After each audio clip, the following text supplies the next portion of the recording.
जो कि exercise 12th class का ये मैथ है, एक्सरसाइज यानी 3.1 का ये सवाल है। आप भी पहला यानी मैट्रिक्स, और इसमें दिया है ए बराबर ए, पहले ये पंक्ति लिखी है, 3 पंक्ति हमारी और 4 स्तंभ है, ठीक है।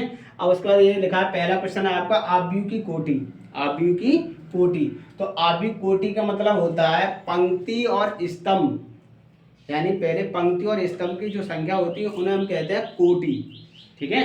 तो इसमें हमें क्या याद करना, तो कोटि याद कर रहे हैं, तो इसकी कोटि हो जाएगी तुम्हारी आव्यूह की कोटि का मतलब है यहाँ पे क्या पंक्ति, ये पंक्ति होती है। ऐसे अगर कोई लाइन लिखी तो ये पंक्ति होती है, ठीक है। अगर इसमें ऐसे जो लाइन जो होता है इसको कॉलम बोलते हैं, क्या बोलते हैं, कॉलम या स्तंभ, ठीक है।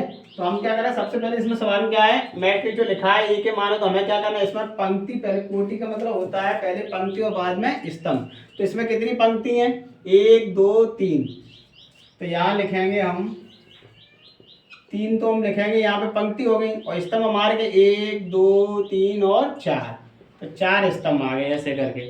आव्यूह की कोटि का मतलब कितनी आ गई, 3 × 4 ऐसे, यानी पहले पंक्ति लिखते हैं बाद में स्तंभ लिखते हैं। ऐसे यहाँ अवयवों की संख्या, तो अवयवों की संख्या का मतलब होता है पंक्ति और स्तंभों की संख्याओं का गुणा, उसे हम अवयव कहते हैं, ठीक है। तो यहाँ पे हो जाएगा तुम्हारा 3 × 4 यानी 12। अवयवों की संख्या कितनी आ गई, 12।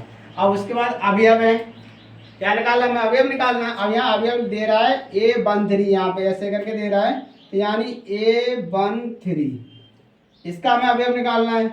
और इसका अवयव कैसे निकालेंगे, A13 का मतलब कहीं पे भी अगर पहले लिखा हो ऐसे करके लिखा होता है तो 13 का मतलब हो गया पहली पंक्ति में तीसरा पद, और दूसरा जो मान है इसमें जैसे पहले पंक्ति बाद में स्तंभ लिखते हैं, यही तो कायदा होता है लिखने का।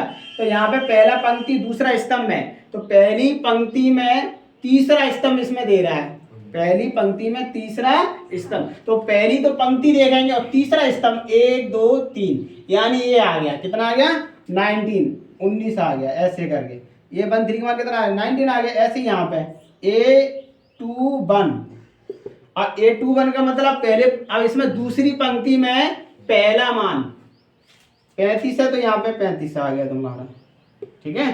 अब ऐसे यहाँ पे ये भी लिखेंगे A33, इसका मतलब हो गया तीसरी पंक्ति में तीसरा पद, -5 हो गया, तो यहाँ -5 लिखेंगे, ठीक है। ऐसे यहाँ पे A23, इसमें दूसरी पंक्ति में तीसरा पद, तो 5/2, ऐसे करके हमारा मान आ गया।